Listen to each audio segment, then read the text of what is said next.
Hey guys, Zelonius here. Welcome back to another video on the channel. My first full tactics video of the game. I'm excited for this one.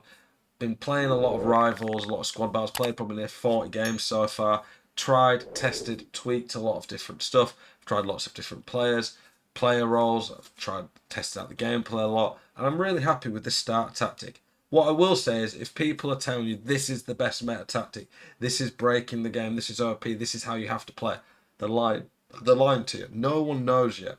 The game's been out, what, 2 days? It's too early. But you can have a good idea of what works. If you know the game, it seems to play somewhat similar to last year. I would say these new player roles and FCIQ stuff has changed the game quite a bit. So you do have to consider that. No tactic anymore should be just a complete one-size-fits-all, in my opinion. These new player roles change the game, change how players work. The plus and plus things actually do make a difference.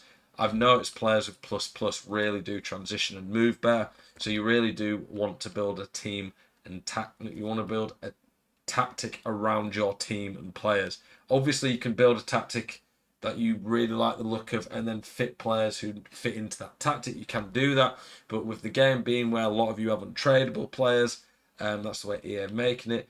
It needs to be a bit of a balance amongst a tactic that you want, but that suits your team. This is my team at the moment, Road to Glory. I've got Van Dijk and Kane on the EA Play 5-day loan.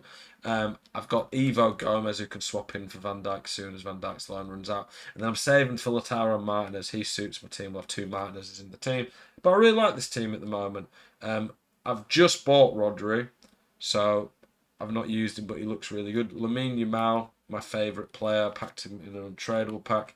He's got really good stats for me. But let's get into the tactics. So, are you sick to death of getting out-teamed on FC24? Want that God squad you've always been dreaming of? Check out iggm.com today. The best and most reliable place to get coins for your ultimate team. Use the link in the description and code ZEL at checkout for a 5% discount. Check out iggm.com today. For the new tactics, if you're unaware, you've not watched any yet, do check out my video from yesterday. I will link it in the description. I give you a full breakdown. It's a 20-minute video, so it's quite long, but I explain the new tactic system in depth, every asset, facet of it. I'll probably cover some of it in this video as I'm going through it, but if you really want to understand the new tactic system, it looks quite complicated when you first on it. It's a bit overwhelming. Do check out that video. I explain it all for you. But to get to tactics, you go to team management. You can see here I've got quite a few. I tried the 4-3-2-1. A lot of people have been talking about the 4-5-1. For me, I don't like that as much. I've built a formation here that in-game for me plays quite like the 4-3-2-1 from last year. That's why I've called the video the new 4-3-2-1. However, I don't think from what I'm seeing with and without the ball, you can really play a formation that plays just like it. I just don't think that's true. So when people are saying they've got replicas of it and stuff, I just don't agree with that. However, I built a formation that has similarities to it and other strengths as well that the 4-3-2-1 might not have had. So like always, I have different versions of tactics that I play. So this one here is a more attacking version of my formation that I play. I don't really use it too much. One thing I do quite like on this system now is that you can just press right in game and then make it more attacking. So it would just literally make this more attacking by putting my defensive approach to aggressive, my build-up style to counter. I quite like that, but you keep a lot of the same systems. So this is what the formation's going to be. 4-3-3 holding. You can change this. It will obviously change how it plays, but if you want to go to like the 4-3-3-4 with a cam instead of a CDM, you can do that. You'll sacrifice some defensive stability, but you will in turn get more attacking options. I think with the player roles and the movements, stuff like this, you should be a lot more flexible and fluid with your formations and be willing to try and test stuff out. I think one thing that used to be a thing about the tactics on FIFA and AFC games was you built a tactic.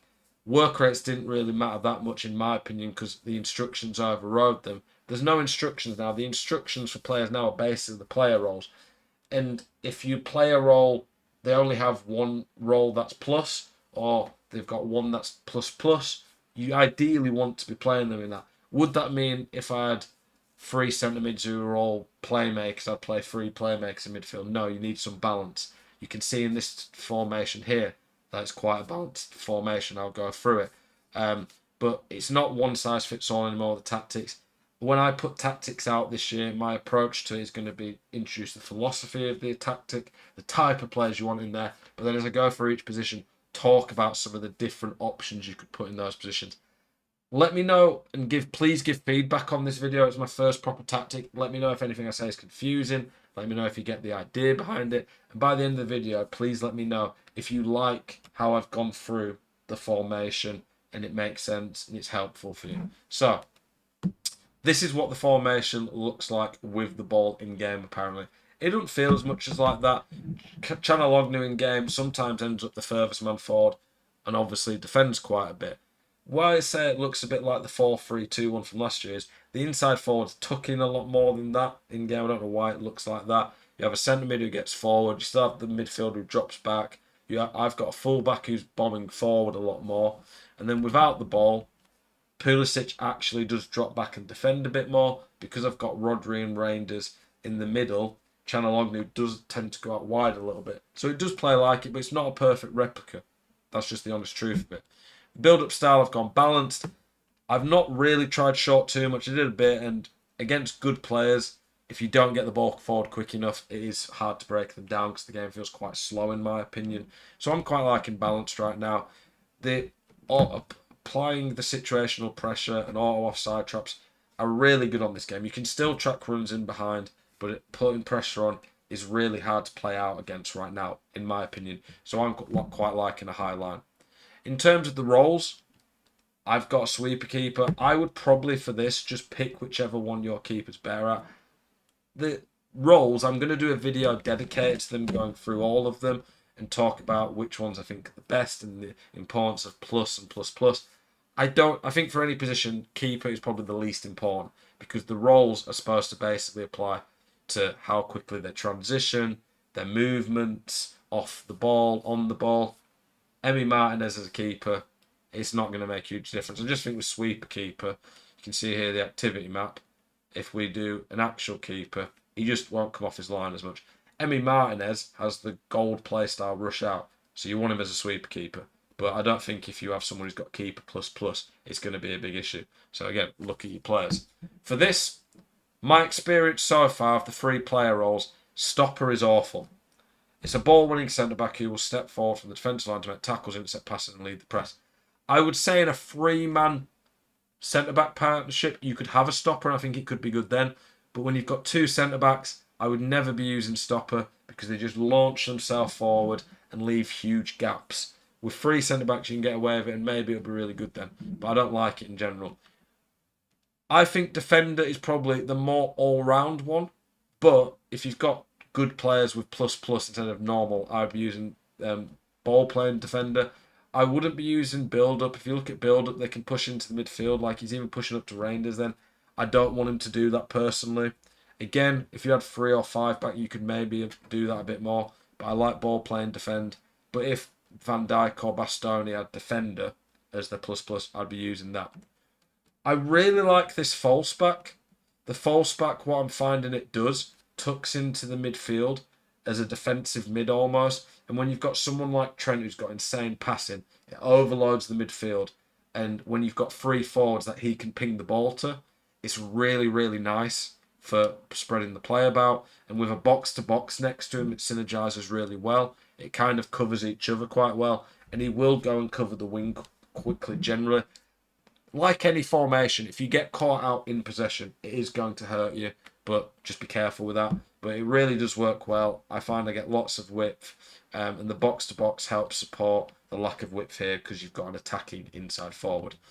Rodri was on holding because it was Declan Rice before who had plus plus. The holding one was working really well and I had Rice on plus plus with it. I'm going to now put a deep line playmaker on because I've got Rodri who's got plus plus in it. I want to see what it's like. I'm not going to go roaming because if you look at roaming with the heat map, you can go all the way up to the striker nearly. I don't want that. The way that I'm playing this formation, the way I played 4-3-2-1 last year, was I had 3 midfielders and the middle one always was kind of the anchor man of the team. Deep line playmaker can do this. if you look at the holding role, it's fairly similar. The deep line playmaker just goes a bit more lateral. So I really like that. I've tried both. I'm going to see what Rodri's like with it. The box to box is really good. Helps link up the midfield and attack quite well in this formation. A playmaker's pretty nice. He floats around here, links up a lot with the attackers. I've got this inside forward unbalanced because he's got an attacking wing back. That's how we did last year's 4-3-2-1, where we had a wing back who would push up. I'm not putting him on attack because if you look, he won't defend as much there. It literally says and perform fewer defensive duties. I don't want my wing back to not really defend at all, but it works quite well for balanced left inside forward. I find that he tucks in and then he's constantly got an outlet to the wing back. And then you've got the false back here tucking in. You just overload in lots of situations. It creates some really nice patterns. The inside forward on this side is an attack. He kind of gets closer to this striker. Helps link up with that. The box-to-box links up. And then you've got the advance forward here as a plus in Harry Kane. That works really well. I've heard Poacher's amazing. I've not used it myself. I've played against people using Haaland. It's a nightmare. I think this formation could work really, really well with a Poacher. I think if you wanted to have like a false 9 there, it could work well if you had maybe I'd maybe go 2 wing backs instead of a false back. I'd have the inside forwards on both attack, and then you could maybe have 2 box to box here, and they could kind of overlap a false 9 attack striker who's dropping deep. I mean, there's a lot of ways you can use this new FCIQ system and player roles to really tweak how you play, tweak formations, try stuff out. And I think like the general philosophy of this formation, overloading people, still being solid in defence, having lots of passing options, that I think from my experience playing with it works really well. I think there's lots of ways you can tweak it. Please let me know in the comment section if you've tweaked it, what's been working for you. I quickly want to show you a clip of a goal I got with it. I've recorded so many clips, so let me just find which clip it is. I think it's this one. So we've got DeMarco there, the attacking wing-back. Reindeer's there, that's my playmaking. See, he's kind of operating in the hole. Got my inside forwards. This is where I'm saying it's like the 4-3-2-1. With the 2 inside forwards, they get really close to the striker, so it's like you've got 3 strikers. Now, what I want you to do now is look where Çalhanoğlu is. He's the player in the white between the 2 red players at the top right of the screen. He's my box-to-box midfielder. I feel like on previous FIFAs, unless you put get forward on a centre mid, he'd never make this run. And if you put get forward, he wouldn't defend. But here, he's got the plus box-to-box role. He's got good movement. I feel like he's made a really intelligent run. The inside forwards are acting like, look how close they are. That's like 3 strikers like last FIFA with the 4-3-2-1. They've occupied the defenders. My box-to-box makes a great run. And look at this. He runs in behind, and then it's a nice, easy finish. Let's watch this again. So my attacking wing-back's there. My inside forward starts to cut in. My wing-back's giving me the width. 3 strikes in the middle, an overload, and then my box-to-box gets in. That is one of my favourite goals I've scored this FIFA, because it is this tactic perfectly in motion. It works really well. I've been using with a holding. Like I say, I'm going to test it out now with Rodri's deep line playmaker. If it doesn't work as well and doesn't seem as solid, I'm going to go back to the holding role. He's still going to be a plus there. But honestly, I love this formation. It plays really well. That is the code for it. I've probably just changed something so the code might be a bit different. Make sure you put, what you call it, I think it's case sensitive in. Download the tactic. Let me know what your thoughts are. Go through it, please. I'd really like to see what you guys think. Of course, feel free to tweak it, change a few of the roles. You can even play like as a cam instead of the CDM, or you could play the 4-3-3 flat. There's lots of ways you can change it. I just try to keep the general system. Like if you change the inside forwards to wingers, that'll kind of kill it. If you want a more attacking version, I'm going to give you the code. Let's have a look. No, it's not giving you the code. I don't know why it doesn't give you the code for everything. Let me see if it does it now when I make it active. Nope. I don't know why it's doing it. It seems to bug out with this code, so I wish there was just a thing to get the code. That's the tactic. Next video, I'll probably spend a little bit less time breaking it down as much in depth, but because it's my first tactic video and people are so new to it, I want to go really in depth to help people understand. And we'll start to get more gameplay. I want to show you one gameplay clip there just to show you in action, but But as I play more Rivals, get more good gameplay clips, we'll show you more, and I'll do more videos actually breaking down the formations in action. I appreciate you all tuning in. Hopefully this video has helped you out. I'm having a lot of fun with the new player roles and this tactic. Hope you guys are too. Keep it spicy. Hope to see you guys in the next one.